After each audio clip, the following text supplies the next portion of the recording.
Hello foodies, I'm also foodie.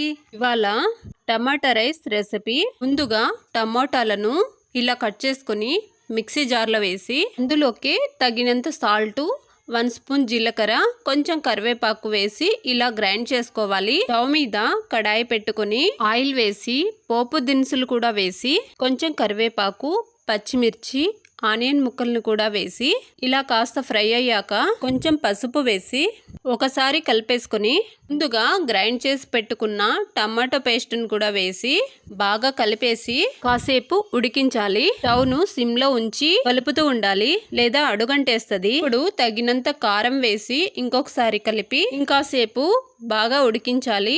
ఇలా oil పైకి తేలేంత వరకు ఉడికించుకొని స్టవ్ ఆఫ్ చేసే ముందు కొత్తిమీర వేసి ముందుగా ఉడికించి పెట్టుకున్న రైస్ను కూడా వేసి ఇలా కలిపేసుకోవడమే. అంతేనండి, టమాటా రైస్ రెడీ.